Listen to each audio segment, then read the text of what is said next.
Swadika, good morning, all distinguished guests. Welcome all of you to Thailand Focus 2017, establishing the new engine. Today is the second day of this year.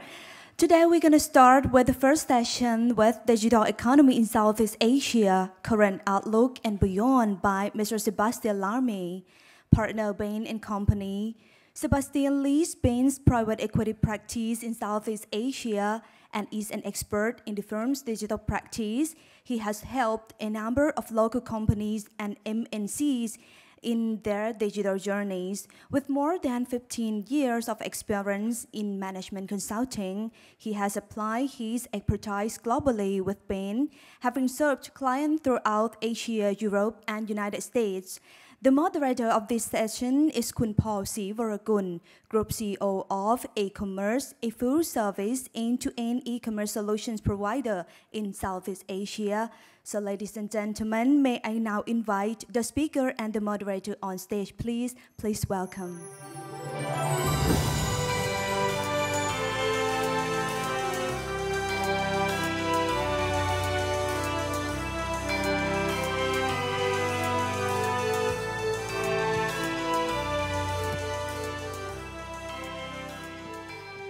Good morning. We're thrilled to effectively be the first speakers this morning. It's always a tough spot to be the first speakers in the morning, but this is why they chose such an interesting topic, which is digital economy. So it should literally wake you up and hopefully be interesting for you. Paul and I are effectively going to discuss the digital economy in Southeast Asia. It's obviously a topic that gets spoken about quite extensively. There's not a day that passes where you don't open your newspaper or you check out the news and there's not something around the digital economy effectively emerging in Southeast Asia and more specifically in Thailand, and talk about disruption to all types of industries. Now, what you read about Southeast Asia and what you hear about Southeast Asia is actually relatively contrasting.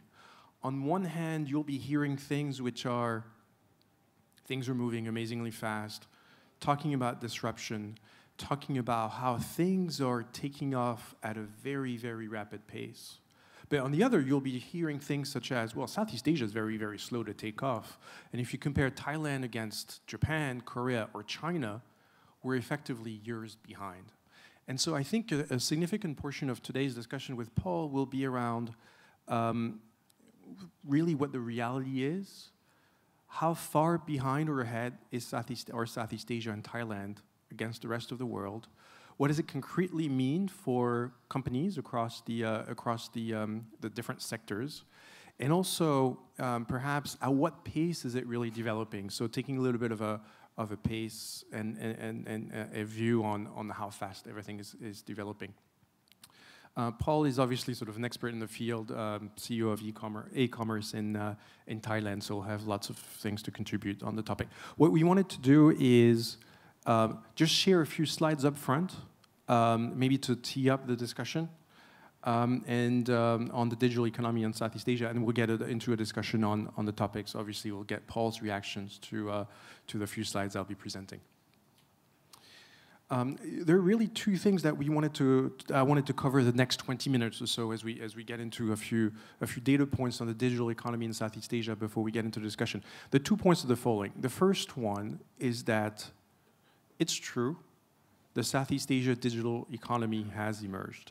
And so what that means is we're seeing effectively whole new sectors effectively emerging across Southeast Asia and Thailand with a digital-enabled business model. And we'll try to size this, I'll get back to this in a minute, but it's obviously a significant portion of the economy today. What we'll try to cover as well is that it's growing in unique ways. Very often there are comparisons of Southeast Asia, Thailand against China, against the US, against the Western world, against Japan, and so forth. But there are actually things which are very, very unique in Thailand and Southeast Asia. The second topic that we'll talk about is what we pen here as the clash of the titans, which is very interesting to see at the company level, the clash happening between different sets of firms. Local firms that we'll talk about, local firms that you've heard about, Lazada, what used to be Garena, Grab, et cetera, playing out against Western players, the Facebooks and the Googles of the world, and Asian players, the Tencents, the Baidus of the world, which are effectively finding it out and really taking Southeast Asia as the new battleground. Now, let me start by trying to share a little bit on how we think about the Southeast Asian digital economy. Well, at Bain & Company, we've done quite a bit of research to try to understand that and try to understand and size effectively the digital economy. The first way to think about it is in terms of consumers. So if you think of consumers in Southeast Asia, you'll hear Southeast Asia, very big region, 600 million people. If you effectively take the six biggest economies across ASEAN and take individuals above a certain age, so above 16 years old, you effectively have 400 million to 405 million potential consumers. The first thing that we look at, and to see how things are evolving between last year and this year, we look at the number of consumers which are effectively equipped with a device to access the digital economy. And one of the things that you realize is things are evolving very fast. If you took a snapshot in, this is April 2016 versus March, April 2017, what you realize is the number of individuals across ASEAN 6 equipped with a device, a smartphone, is actually shot up very significantly. It used to be 240 million in 2016. Now it's 300 million. Now, that doesn't mean they necessarily consume online, but many of them are what we call online engaged consumers. So what that means is people who effectively look for products and services online, look for information. So I'm interested in buying a t-shirt. Am I still going to a physical store, but I'm looking for information online? And what we're seeing is the number of individuals effectively growing and effectively accessing information on products and services online is growing very significantly. We estimate it to be 230 million today in April 2017. What's very interesting is the last part, which is what we call digital consumers. Digital consumers as in consumers or individuals who have done at least one transaction digitally in the past few months. So that means they may have gone to Lazada and bought a t-shirt. They may have gone on Grab and effectively booked a taxi or ride on Grab or Uber, et cetera, et cetera. So it's a digital transaction on a digital platform. What we're seeing is things are evolving very fast. And even though Southeast Asia has been quite slow over the past few years, things have really moved over the past 18 months to a year when we look at the number of digital consumers, because if last year in 2016, only 130 million consumers across Southeast Asia were digital consumers, we estimate that the number has increased dramatically to 200 million in April of this year. So things are moving very fast, and the wave of equipment, the wave of access to digital services is effectively moving very fast. If you dissect this across different countries across Southeast Asia, and again using the different terminologies I was mentioning, so that you see the 405 or 6 million potential consumers there, and the orange portion, which are the digital consumers across countries, what you realize is this is hitting Southeast Asia across countries. So it's not a Singapore story, it's not a Malaysia story, and obviously these countries on the left are slightly more advanced and more penetrated, but it certainly is across the region. And you have a little growth number here between 16 and 17 for each of the countries. You realize that countries like Thailand, Indonesia, Vietnam are effectively growing very fast, and the wave of equipment, the wave of access to the digital economy is actually growing very fast in these countries. So Indonesia was last year, we estimate, the fastest growing country in terms of access to the digital economy. And the number of digital consumers increased by 74% last year. So what we're hearing and feeling effectively about the wave of the digital economy touching Southeast Asia, that being true across countries, certainly stands the test of the numbers when you speak to consumers. The way we've built this picture is by speaking to thousands of consumers across Southeast Asia.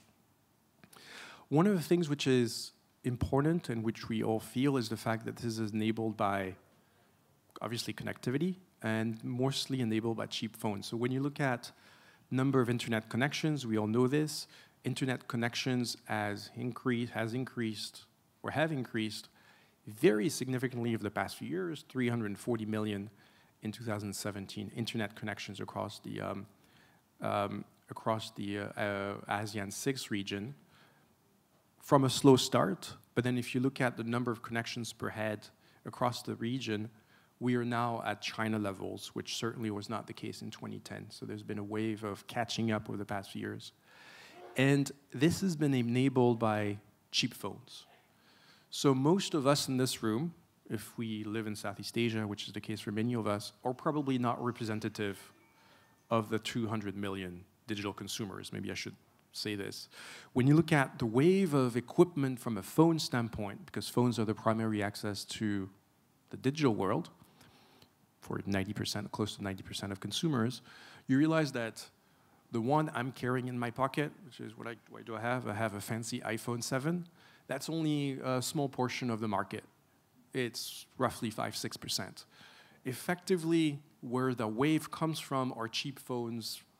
We think it's roughly more than 60% of phones to get access to the internet are effectively phones worth less than $150. So not iPhones, a few Samsungs S6s or S7s or Notes, but it's effectively Huawei, Oppo, cheap Samsung phones, Xiaomi, etc., that have been effectively equipping the region. And so this is multiple implications as for players as they think about accessing the digital economy. Now, we spend a lot of time trying to understand what consumers do. And this is where it's interesting because you realize that Southeast Asia is actually pretty particular when you compare it to the rest of the world. You think Southeast Asians are like the Chinese? They're not. And obviously, if you start dissecting Southeast Asia, you realize that it's even more specific.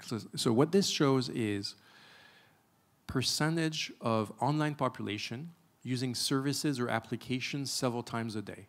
So this shows effectively the frequency or activities which are being done more than one time a day by Southeast Asians.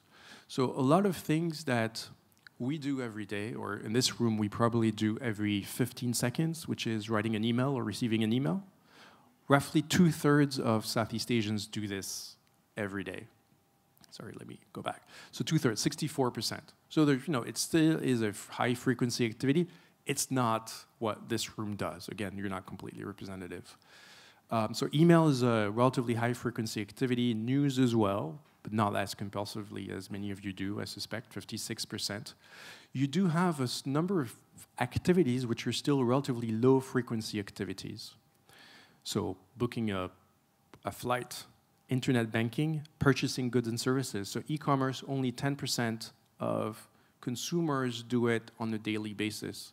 We're still very far away from consumers in the US asking Alexa for a refill in diapers or milk.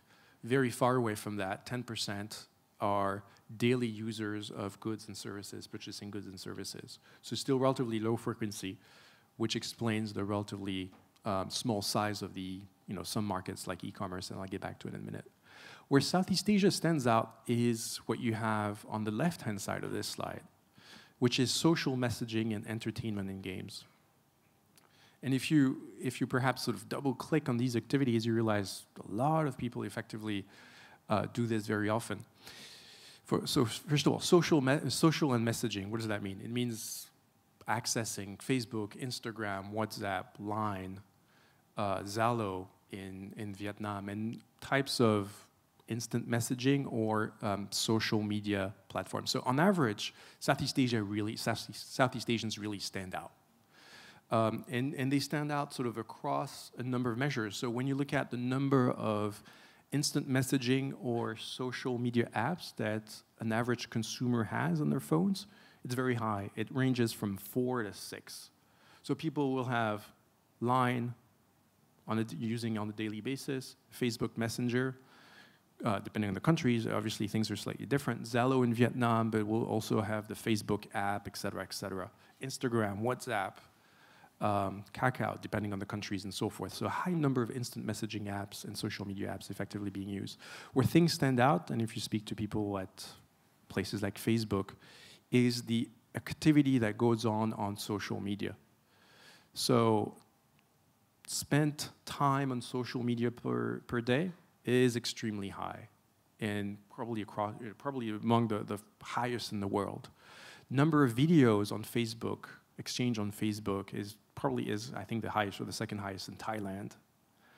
And so usage of social media is extremely high. And this is where Southeast Asia, and more specifically Thailand, actually stand out in terms of every metrics. Number of professional pages on Facebook, higher in Southeast Asia than it is in the US.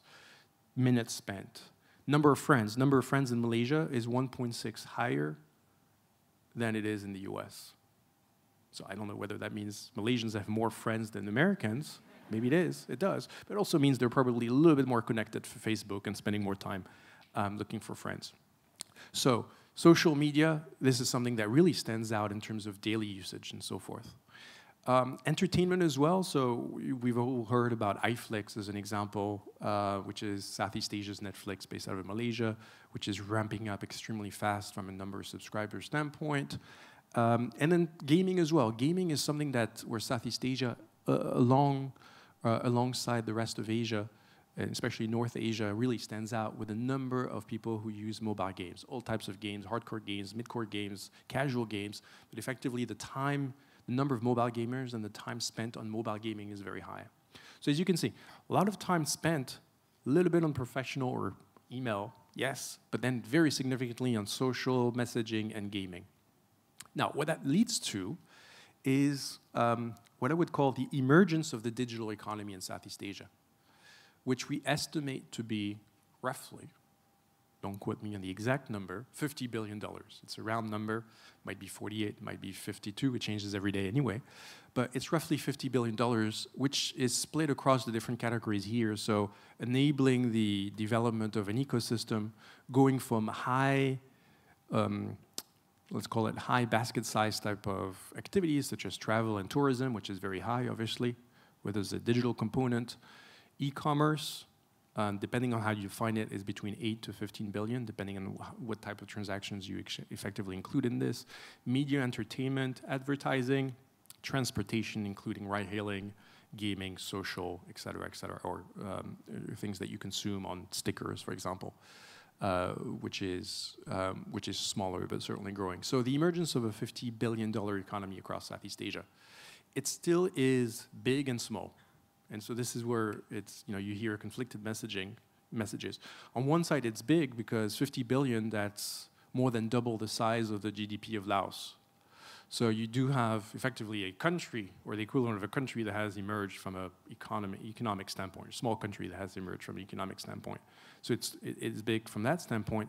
Small by international standards, because if you compare the $7 to $15 billion of e-commerce, that is still, it's nothing compared to the $850 billion in China for e-commerce. It's a tiny portion. And this is still relatively smaller than what the French consume on a quarterly basis in terms of e-commerce, so across Southeast Asia. So still a long way to go, so still big and small in a way. What you do realize, and maybe I'll spend a minute on this and I'll get back to this in a minute, it enables the emergence of all sorts of players, as you can see. And we have a few logos here. This is by no means comprehensive in terms of different digitally enabled business models, whether it's online travel agencies, e-commerce websites, whether they're B2B or B2B2C or B2C, entertainment platforms, obviously advertising, selling advertising inventory, ride-hailing companies, et cetera, et cetera. So emergence of an economy, which is actually pretty significant. So where Southeast Asia does stand out is, maybe I'll zoom on e-commerce for a minute, is the fact that Southeast Asia is still relatively fragmented. So if you compare to the US or China, the US, Amazon probably commands something like 40–45% of GMV now, or of sales, online sales of the e-commerce market, which is obviously significant. Or Alibaba, if you sum up the different platforms, obviously command even more than that in China. Southeast Asia is still relatively fragmented. And that's both at the country level, but then especially if you sum up the complexity of Southeast Asia, you get quite a bit of fragmentation. And so the fragmentation, you see this a little bit in the numbers, because the average number of e-commerce platforms used by online buyers, depending on the countries, range from 3 to 5. So what that means is consumers unlike in China or in the US, you go to Amazon and you search for a product directly on Amazon. You don't go on Google, or for most people, or an increasing number of searches. Searches are done directly in the e-commerce platforms.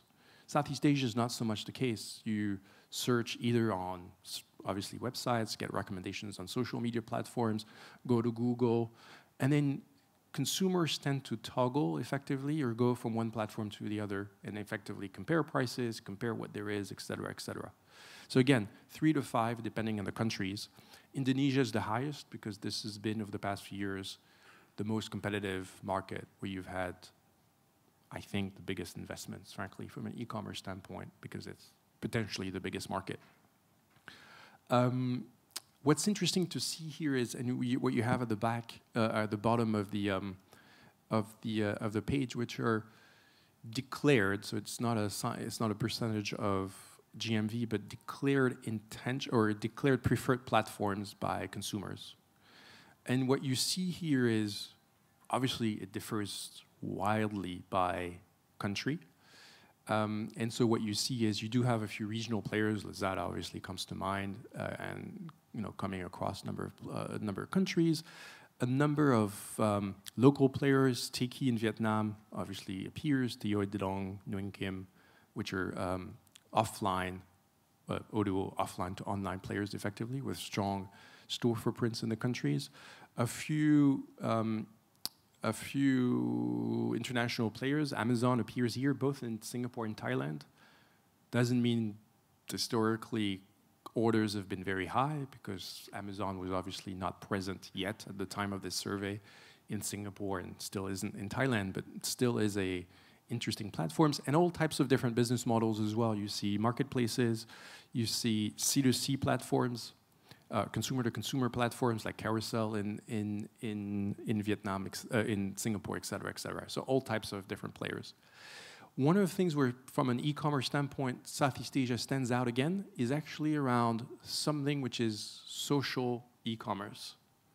So we've talked about the fact that significant portion of, or Southeast Asians use social media extensively. They also use social media extensively for e-commerce.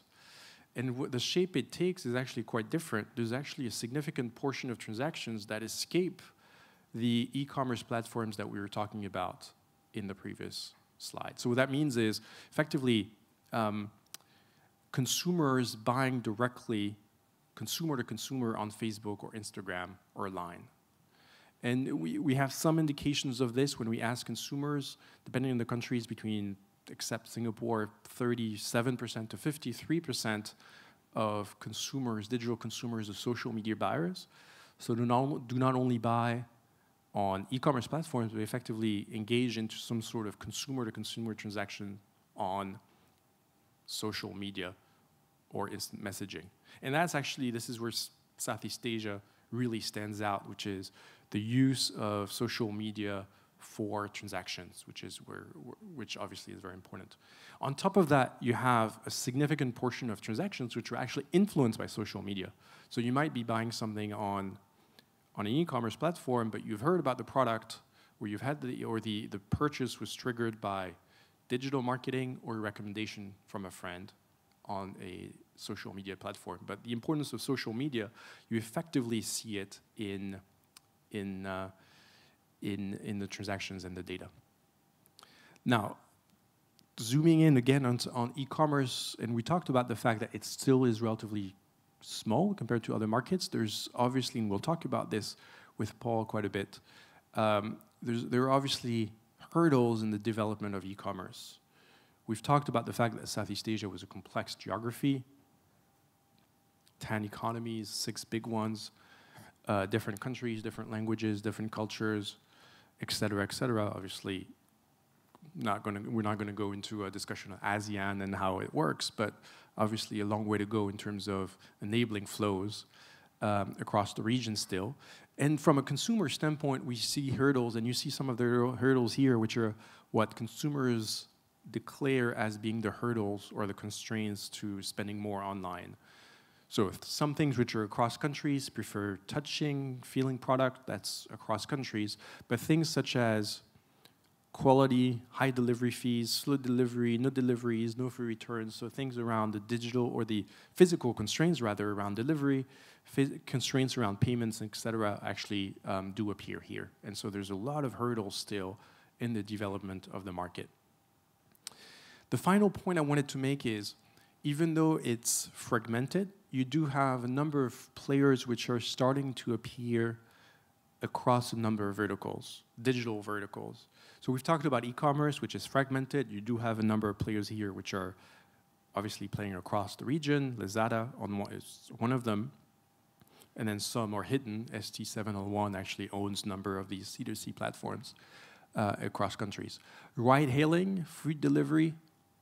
In particular, you do have a number of giants which are emerging, including local giants, Grab and Gojek in particular. Gojek in Indonesia, Grab across the region, and really battling out against Uber.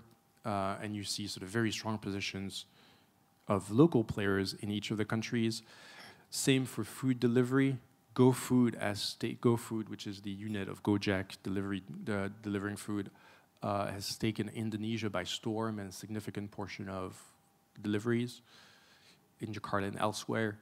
A number of players which are across the different countries. Messaging, you do see quite a bit of fragmentation and differences. Facebook Messenger is across. Number of players which are from outside, Line and WeChat, which are pushing across a number of countries. Line obviously very strong here in Thailand, making a push in Indonesia. You see it increasingly in Singapore. WeChat as well starting to be used by a certain number of communities in Singapore and Malaysia, et cetera, et cetera. So you do have a little bit of convergence. And the reason behind this, without going into the detail, is there is a very interesting macro battle between a different number of players to take a significant portion of that pie. So on one side, you do have a significant number of startups across Southeast Asia, including Thailand, that are developing. We estimate that there's probably a little bit more than 1,500 startups that have received funding more than $5 million across Southeast Asia. So a significant number. The top of that, you do have a number of regional champions which have emerged. So regional champions, I would qualify them as ASEAN homegrown, some of them local, some of them national, Gojek, some of them across the region, such as Grab. And you're starting to see certainly some convergence around a number of platforms that have attracted typically in excess of $1 billion. Grab consistently raising a lot of cash. Lazada, which has raised a lot of cash, especially by Alibaba. Sea, which is sometimes less known, but actually probably the biggest of them all when you look at, it used to be called Garena, when you look at the actual size of cash flow generation. Gojek in Indonesia. So a number of regional players. Tokopedia should be added to that list, given how much they've raised over the past month. So regional champions emerging. The Western players really battling it out. Facebook, Google, obviously being extremely present, opening offices and expanding across Southeast Asia. The likes of Netflix, Amazon has just come in Singapore, is going to expand, we think, to the rest of Southeast Asia at some point. And then the BATs, Baidu, Alibaba, Tencent, especially Alibaba, Tencent, funding a significant portion of the Southeast Asian startups and effectively pushing it out across Southeast Asia. So you have a very interesting battleground where something new happens every week with three groups of players effectively battling out across the region. I spoke for 28 minutes. Sorry, Paul. No, that was entertaining. But we've covered a number of things. So digital economy has emerged, unique ways, still big and small, clash of the titans, effectively sort of different players battling out, which makes it interesting. We were discussing with Paul, and we'd love to get your thoughts, Paul, on effectively then sort of almost bringing it back to the ground in terms, because of what you see on a daily basis and some of your clients on some of the constraints that we're seeing here and describing here. No, that was a great presentation. I mean, and pretty accurate as well. That shows what's really kind of happening in the the ecosystem. So just a bit of a background. My name's Paul from aCommerce. We're an end-to-end e-commerce enabler for brands, retailers, manufacturers. So we help basically companies go online and do e-commerce across Southeast Asia, Thailand, Indonesia, Philippines, and Singapore. Roughly around 1,500 staff, 10 fulfillment warehouses, and 4 offices across the region. So when we were starting out with aCommerce, we knew that the trend was, there was going to be a lot of B2C players coming in, meaning that, the way we see it is that, we don't think that e-commerce and Amazon or Alibaba will only capture that segment. We see that, there's going to be super apps, right, where companies like GoCheck is not just going to be delivery. It's going to go across the entire gamut of all the way to, even travel, all the way to e-commerce. So I think companies, whether it's Line, whether it's GoCheck, Shopee, which is part of Garena Group, very aggressive also in e-commerce. We think that there's these big companies that are going to really follow the footprint of Tencent and Alibaba. And the whole consumer internet space is going to have a bit of consolidation where these guys that control a lot of the traffic and drive a lot of the advertising revenues are going to eventually come down to e-commerce as well. And that means, you're looking at Google, you're looking at Facebook, right? And so, we think that it's going to get, very, very competitive. But also, to play in the consumer internet space, you're going to have a lot of capital. So, what aCommerce did was, our vision was that there was going to be a lot of brands, a lot of manufacturers, a lot of retailers trying to really navigate this landscape. And we don't see it as just one channel. We see that e-commerce is going to be a multi-channel landscape with a lot of different, basically, platforms out there to sell your goods and products in what we call e-commerce everywhere or e-commerce anywhere. And this is really what we provide, which is we help these companies to be able to tackle that. With that said, the ecosystem in Southeast Asia is incredibly fragmented, right? And it's still at very early days, meaning that logistics is still a big problem for many of these countries. Thailand now, not so much. And what I mean by that is that the number of delivery options that you have now today versus just 2 years ago, right? You have now same-day delivery, pickup, collect stations. You have DHL coming in here with $35 million to really build the DHL Express. You have startups basically like Ninja Van, Alpha. So the delivery in Thailand is actually, it's getting much better, very similar to Singapore and Malaysia. But Indonesia, it's still incredibly painful. And what I mean by that is that, COD is 70% and even growing to 80% across the region.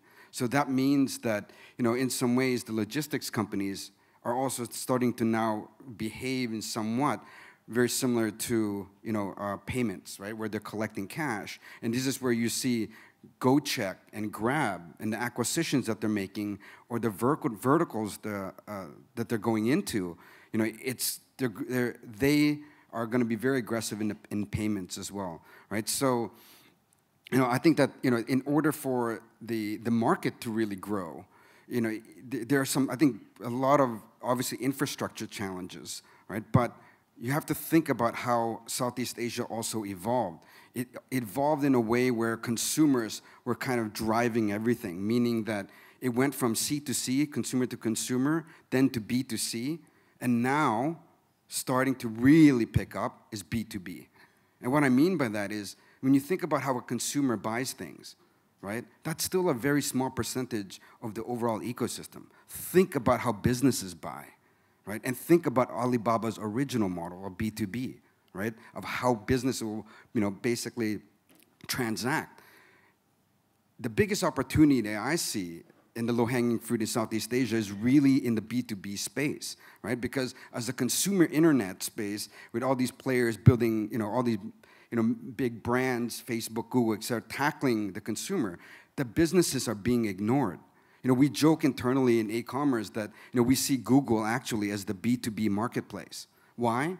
You're typing down Samsung, one of our clients, Samsung Wholesale, right?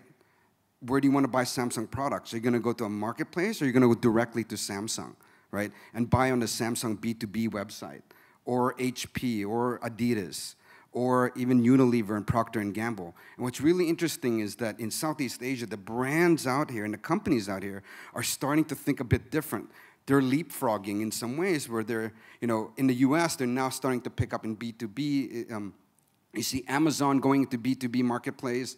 But out here, the companies now are saying, look, we don't just want to go B2C. We want to go basically what we say B2all, right? How do I sell my products across all these different channels?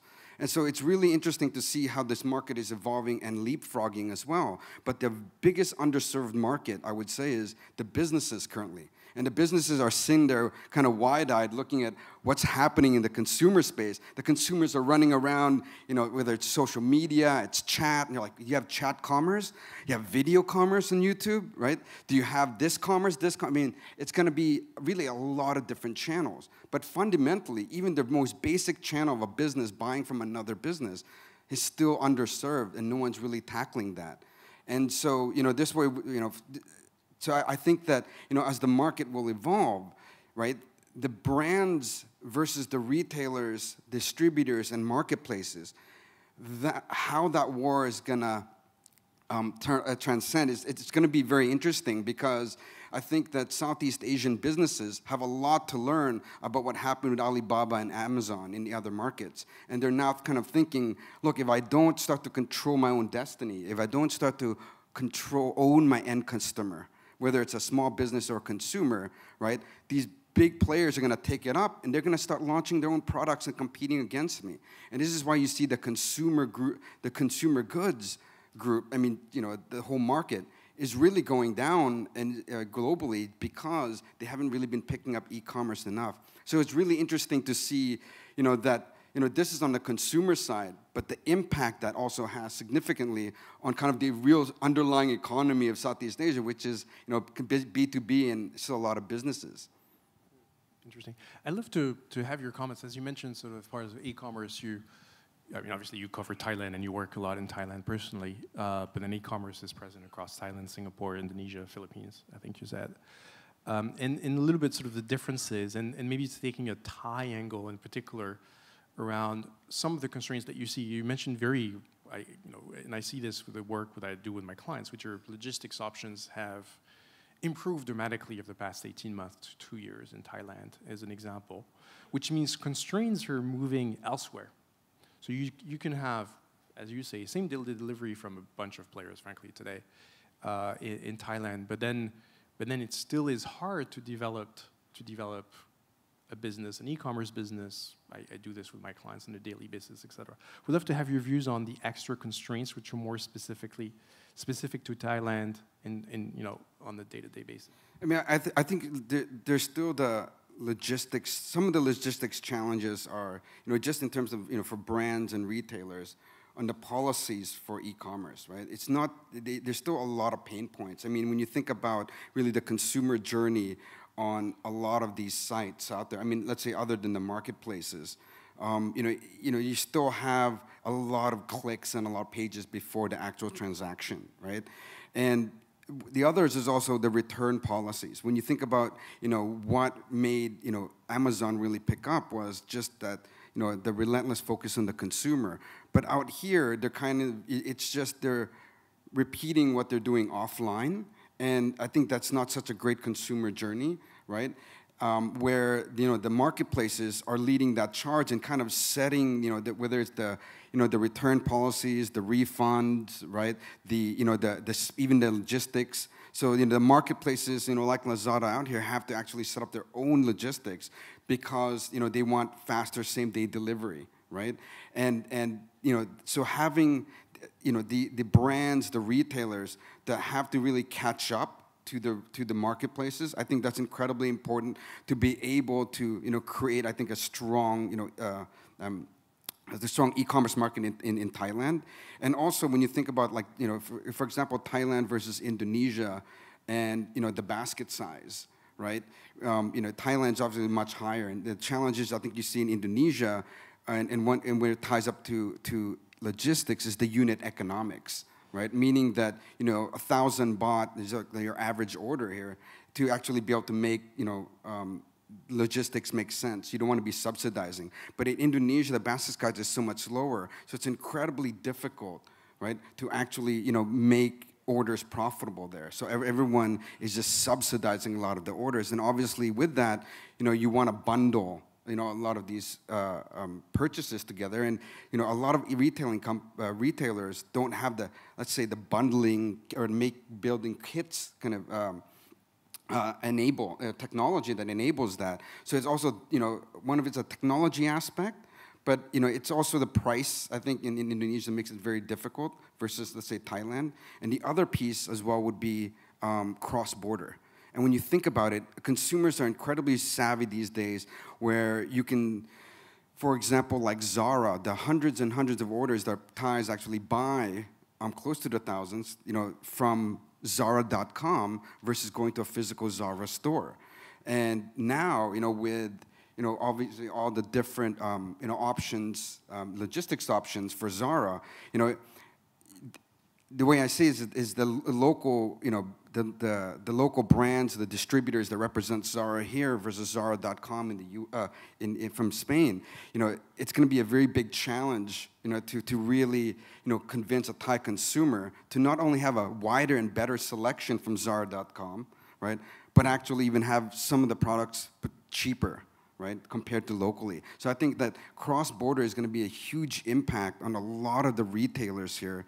And, they need to really start to shift quickly, where we see in Indonesia, meaning, you have to think about, private label, producing your own goods with higher margins versus just import. Because, for a consumer, it's great that, it's in the market and I can go to a store and buy it. But literally there's, 2-day services now from China shipping into Southeast Asia where you can get the same product.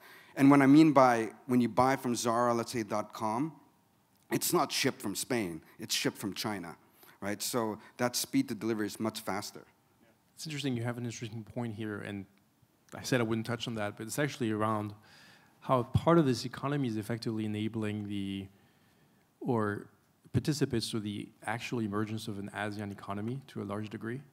So I see it with some of my clients, which is there's an increasing push for some of the international players to really think of, it's not just ASEAN, it's really an ASEAN and China corridor to a large degree, or North Asia corridor, to think in a slightly more integrated way across the region. And so what that means, it actually has implications where you have an increasing number of players thinking, I could do this globally, or I can consolidate some of my DCs, my distribution centers, which I had in different countries, and start consolidating it in one place in Southeast Asia or in Asia, and then starting to do way more direct delivery, either to consumer or in some cases to store across different countries with an integrated, supply chain, which is actually very interesting, which is something that we struggled to see on a daily basis 3-4 years ago, where ASEAN in particular was a little bit of a pipe dream and still the addition of different types of economies. We're actually seeing this increasingly with more cross-border and more of an integration of supply chains, interestingly. I mean, I think for the local retailers, obviously I think the omni-channel approach, which is allowing you to have, pick up in-store, fulfill from store, and that whole integration with online to offline. But the challenge is that, with e-commerce still very low penetration, the big retailers are not willing to gut their entire system and go omni-channel. I mean, even traditional retail is still growing locally. And it's still a huge piece of the local business. So for them to move to an omni-channel platform that's fully integrated with online, we don't even recommend that to our client because, when they see the cost of that, it doesn't make sense versus, I'm doing all this for this percentage of online. And what we usually recommend is, the hybrid model of, it doesn't have to gut your whole system, but you can,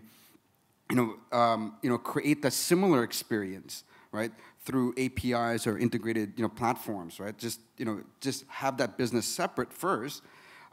Customer goes to the store, picks it up there in a different counter. It doesn't have to be a full system integrated with, with the main system. But, we think that it's going to be steps, right? But the real, I think the retailers that I think are going to move faster to omni-channel are probably going to be the winners, right? The ones that are willing to invest to create a better customer experience locally, right?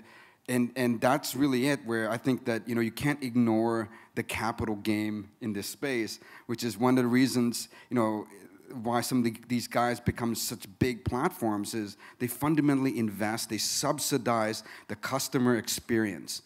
And when the customer gets that great experience, right, of what they call, let's say, convenience, right? First it's cheap, then it becomes convenient.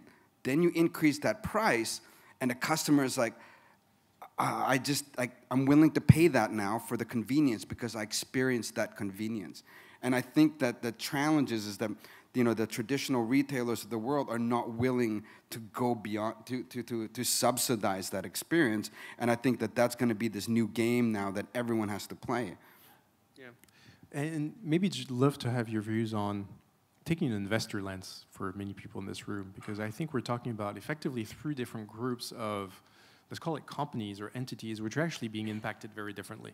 On one side, you have what I would call the disruptors. So effectively new business models which are emerging, and we covered this as part of the discussion where the emergence of the Southeast Asian economy is certainly benefiting a number of disruptors from China, but also some local disruptors as well. We obviously talked about Grab and Garena C, et cetera, et cetera. But the disruptors are obviously sort of central to the development of the economy and benefiting from it on one side. On the other, there's actually the disrupted.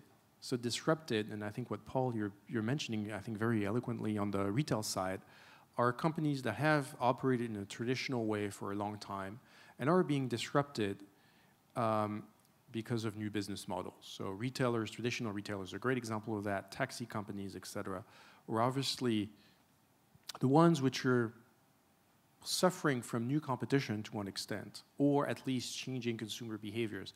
And I think, Paul, what you're mentioning, which is interesting, is around the fact that it's not, everyone's going to be disrupted. Some will win, some will not, very honestly, and there's certainly, and we're seeing this, there's a shakeout happening in many of these industries which are disrupted. The third group are what I would call the enablers.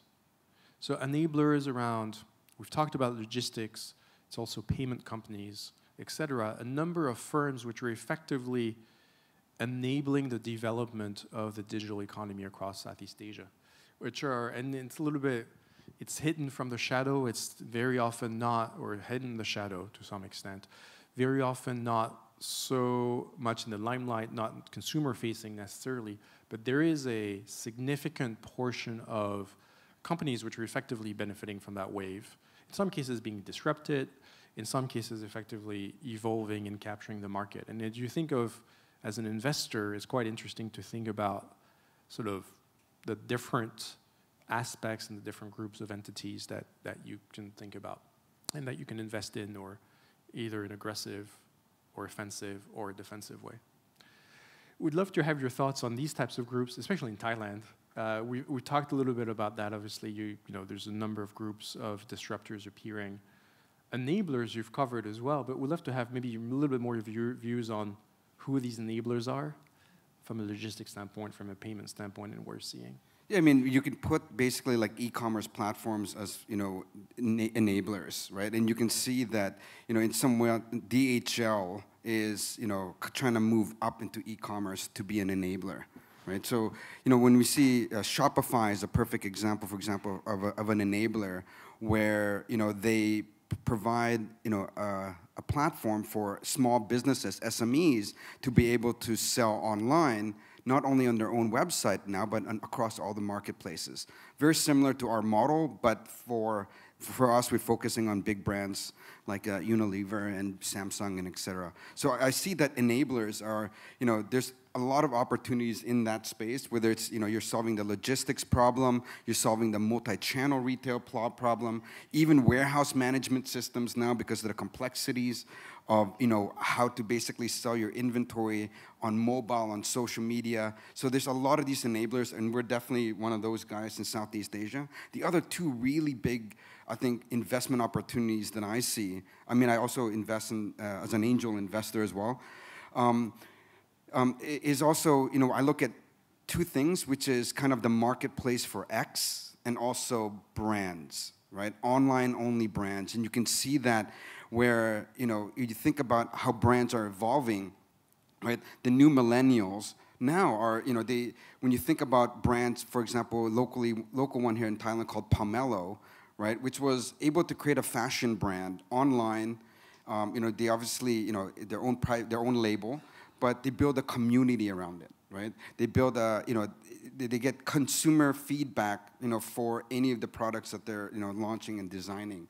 And I think that whether it's brands for fashion, whether it's going to be, you know, even auto parts, I would say, you're going to start to see brands, you know, evolve like online-only brands. And I think that when you look at, you know, the funding that's happening globally, whether it's, you know, Honest, you know, Grana, I think in Hong Kong was funded. One of our investments, Sales Stock, which is also a fashion brand in Indonesia, they were funded 27 million. And so these guys, you know, they're building, you know, online-only brands. Then in the middle, you have the enablers like us that's enabling these, you know, the e-commerce. And then also the marketplace for X. And marketplace for X, you know, really is meaning like you think about, you know, whether it's Uber, it's Airbnb, it's Lazada, it's, you know, buyer seller. And I think that, you know, Southeast Asia, Thailand specifically, there's no B2B marketplace. Indonesia, there's already 4, right? But in Thailand, there's hardly any. So meaning that when you think of marketplaces, it's not just B2C or B2B, or, you know, or see, you know, we see it actually going very vertical as well, right? And whether it's you're going after in the fashion category, in the auto category. So, you know, I just see that there's a lot of these opportunities, but yet I think the biggest challenge, you know, in our markets is, you know, the entrepreneur ecosystem. Right? And really, you know, the startup ecosystem here, there's not a lot of entrepreneurs tackling big, difficult problems or real big opportunities. I think this consumer internet is, you know, kind of the nice, shiny toy. You know, everyone wants to be, you know, Snapchat and, you know, kind of all that fun-facing stuff. But, you know, that is going to be incredibly difficult and to compete against the big players. And I think Line is really grabbing a lot of that as well. But, you know, there's all this kind of, you know, low-hanging fruit of opportunities. And I would say that whoever's tackling the marketplace, you know, model for a certain vertical or category or a brand that was also building in that space, I think that, you know, those are going to be potentially good investments. Thank you. That's useful for my own angel investing. Thank you. Should we open it to the floor, perhaps, if any of you have questions, comments? Obviously, we're happy to. We could discuss for hours, by the way, so I'm keen to open it to the floor as well for any questions that you may have or comments. And we'll have microphones circulate as well, I'm sure.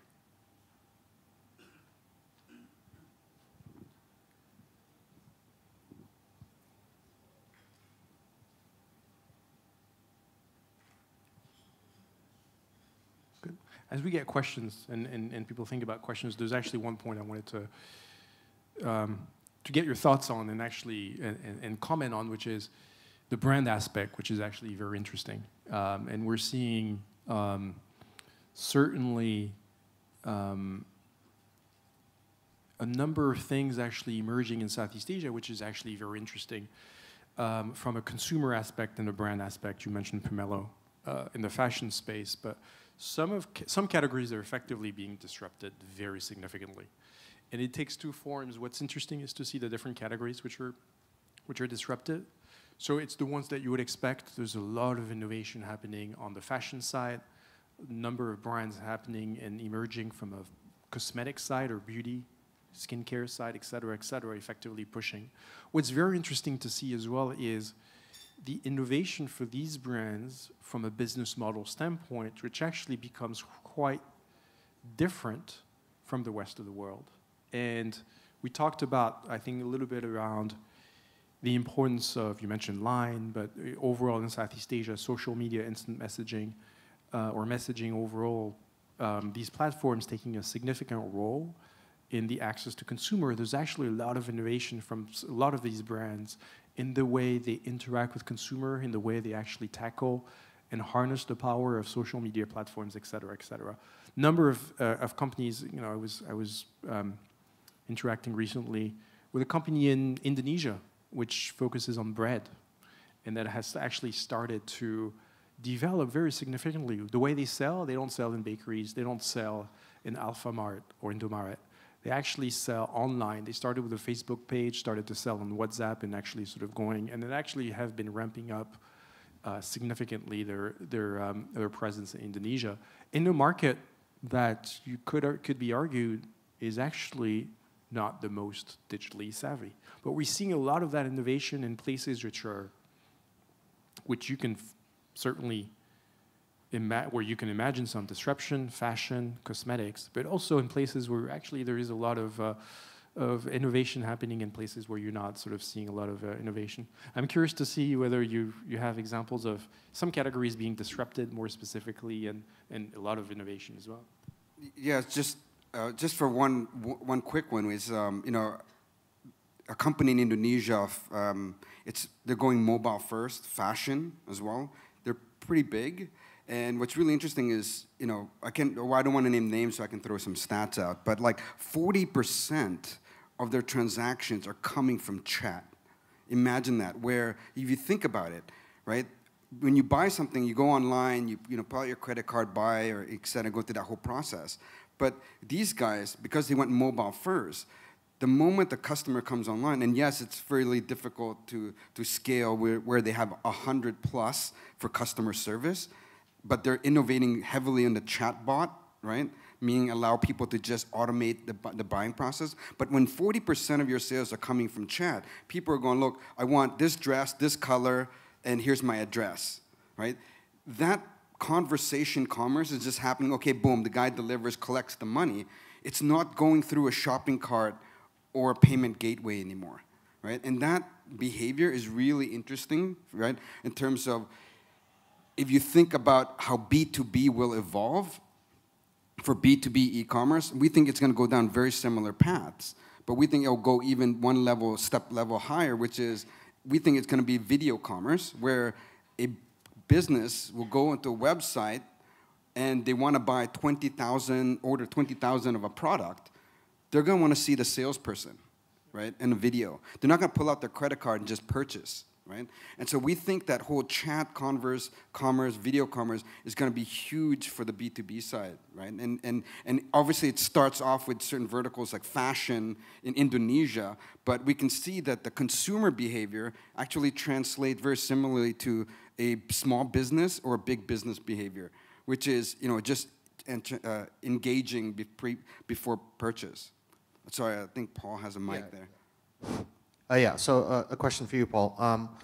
So it seems that e-commerce as a percentage of total retail sales seems relatively low in Thailand compared to our neighbors. And so I wanted to get a sense, your sense of, you know, what is like the one easiest, relatively easy change, or critical change, or thing that needs to happen to start opening the floodgates? Is it some sort of tweak in consumer behavior and preference? Is it something that traditional retailers need to do, or logistics? Is it some sort of change in regulation? You know, what is that first stumbling block that should be removed to start getting the ball rolling?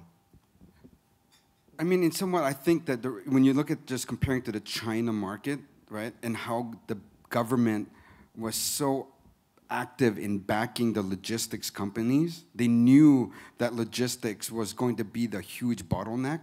So logistics is still a big cost of the total spend for most e-commerce companies, right? And you know, whether that comes in with big players like the DHLs and Carry Expresses of the world that come in and drive that price down, you know, we see that happening now, and we think that that's where it's going to start to pick up, where that doesn't become the bottleneck, but that still has quite a bit of ways to go. And I think that still logistics, where, you know, I think that what China did a really good job of was that the government actually backed all these logistics players, right? They got involved in that versus just letting the private sector sort it out. And I think that, you know, if you think about where kind of, you know, the future is going, you know, it's going to be idea to doorstep, right? And in order for that to happen, logistics is going to be well, it should ideally, I mean, when you look at the China market, it's even some of its single-digit percentage of total spend. Out here, it's 20% plus, right, of the total cost, right, the logistics cost, right? So I think that needs to significantly still go down. And I think once that goes down, you'll see C2C, B2C really pick up. Interestingly, we're seeing, and I do a lot of work with private equity, this is the single place where there's a very significant attention sort of driven by private equity player and private equity in general and private capital in trying to unlock things and effectively invest very significantly. It's obviously very capital intensive, but a lot of opportunity in developing warehousing, integrated supply chains, et cetera, and it's across ASEAN. A question in the back?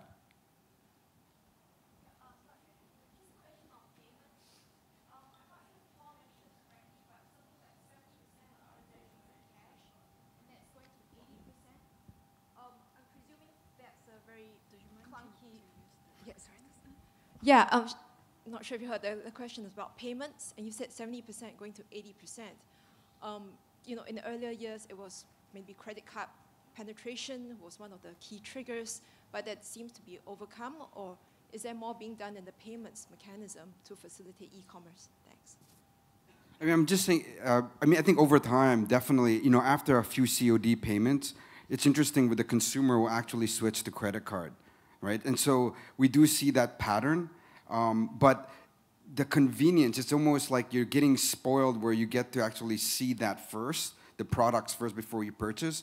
And that level of trust, I would say, still with the relationship between the business or the consumer and to the other consumer in terms of who you transact with, I think that level of trust, you know, I mean, you know, it still needs to be solved. There's, you know, when you can see that, you know, the biggest challenges with, you know, whether it's lack of inventory or you get a brick in the mail instead, there's no refund policy. So COD allows you to really be able to see that product prior to, you know, obviously purchase. And so you kind of spoil that consumer in that sense. But I think that convenience will really start to pick up where you don't have the luxury to actually wait for that, you know, delivery guy to give him the cash. Right? And so I think over time, that the level of the inconvenience factor is going to start to drive that down. Also, you see huge advancements in payments, right? Whether it's, you know, True Money, Line Pay, you know, I mean, digital wallet. So I think that, you know, that will also start to drive things down. But at the moment, I think for, you know, for e-commerce, I think for the next couple of years at least, I think COD will still be a significant chunk of payments.